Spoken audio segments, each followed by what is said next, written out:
Baiklah Bapak, Ibu, dan teman-teman semuanya. Pada sesi ini mari kita pahami bersama apa itu kutu rambut. Mulai dari gejala, cara penularan, pencegahan, maupun pengobatannya. Nah, yang pertama, bagaimana kita tahu bahwa ada kutu rambut di kepala anak kita? Anak dengan kutu rambut biasanya terlihat sering garuk-garuk kepala karena ada perasaan gatal di kulit kepala, leher, maupun di belakang telinga. Bisa jadi pada awal-awal investasi kutu rambut, gejala ini belum terlihat. Tapi setelah beberapa minggu kemudian, rasa gatal itu akan muncul.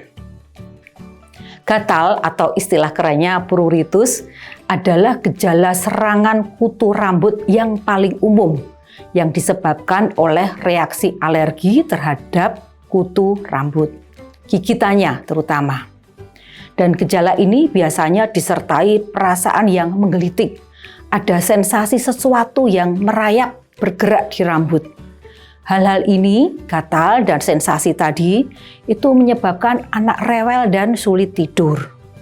Garukan akibat gatal, itu kalau digaruk terus ya, itu bisa menyebabkan luka. Dan akhirnya bisa juga terjadi infeksi sekunder di kulit kepala. Nah, jika kita mencurigai keberadaan kutu rambut, kita bisa memeriksa rambut kepala anak.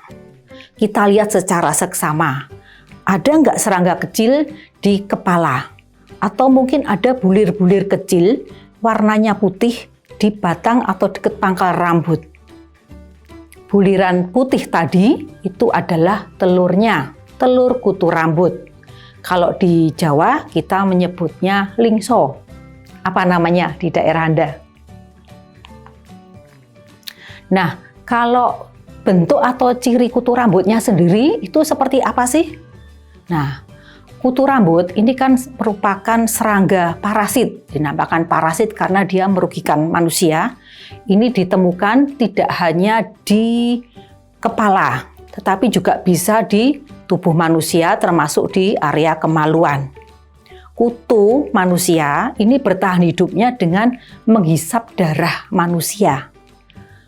Kutu yang terdapat pada setiap area tadi itu spesiesnya atau jenisnya itu berbeda-beda.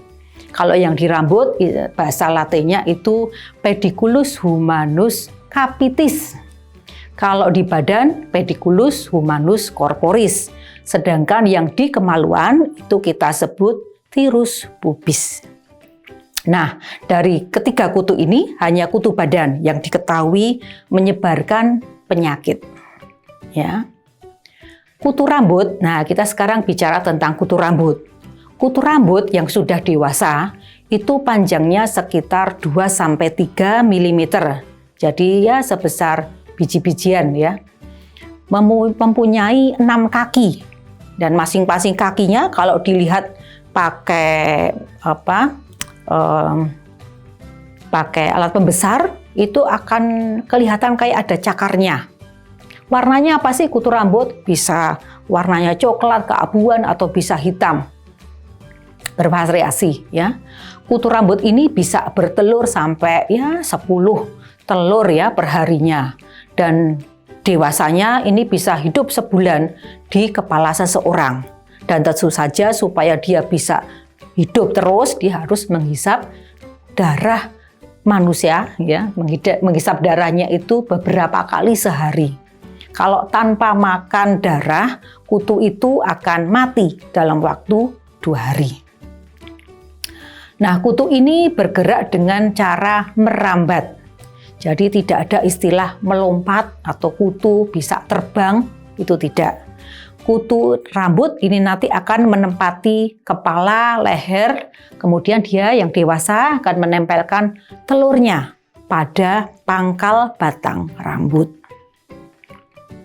Telurnya sendiri itu putih tadi atau kekuningan itu dilekatkan kuat pada pada batang rambut tadi dan ukurannya sangat kecil, kadang terlihat mengkilat gitu ya.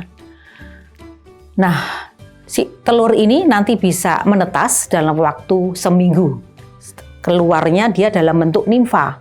Nimfa itu bentuknya seperti kutu dewasa tapi bentuknya lebih kecil.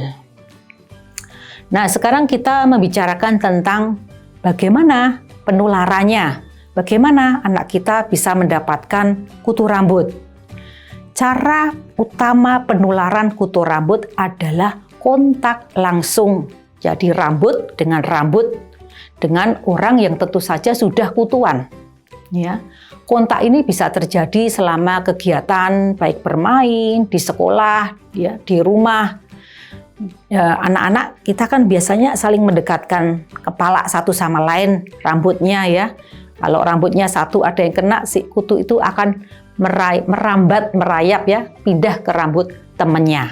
Nah, ini berarti berdekatan kepala rambut ini merupakan salah satu resiko tertular kutu rambut.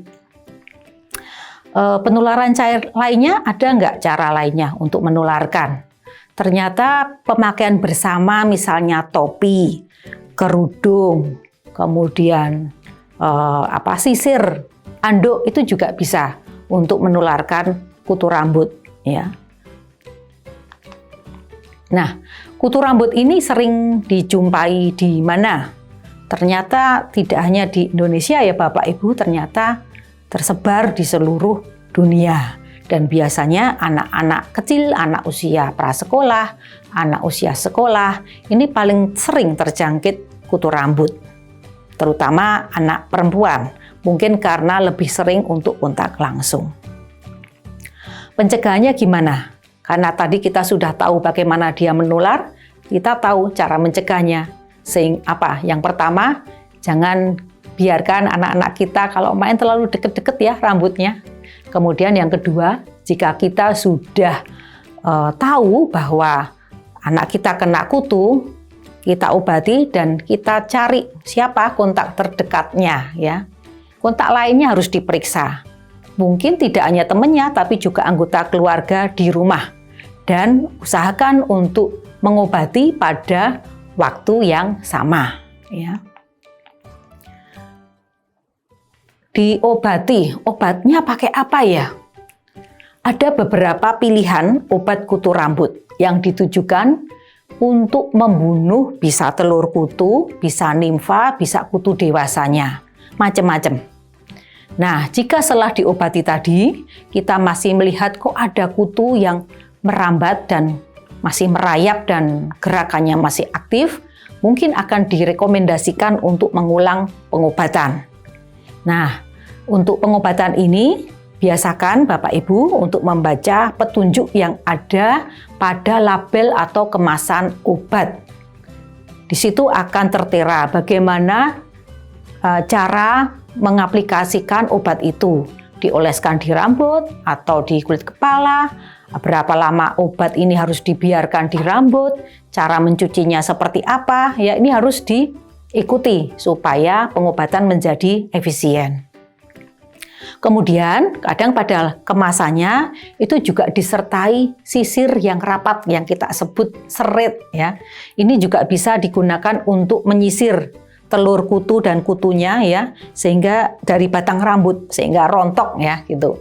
Dan serit ini bisa digunakan untuk setelah pemakaian obat ya, sehingga mengurangi kemungkinan investasi kembali. Bapak Ibu dan teman-teman semua, saat mengetahui bahwa anak kita atau anak didik kita itu kena investasi kutu rambut, itu jangan panik. Kenapa? Karena kutu rambut itu tidak menularkan penyakit. Kutu rambut bisa diobati, kutu rambut bisa dicegah. Yang kedua, Bapak Ibu dan teman-teman semua, jangan berusaha menggunakan obat atau semprotan, serangga untuk mengobati kutu rambut. Karena apabila itu terhirup ataupun terserap melalui kulit, akan menyebabkan fatalitas karena keracunan. Begitu ya Bapak Ibu dan teman-teman semuanya. Semoga materi yang kami sampaikan pada sesi ini dapat bermanfaat. Terima kasih.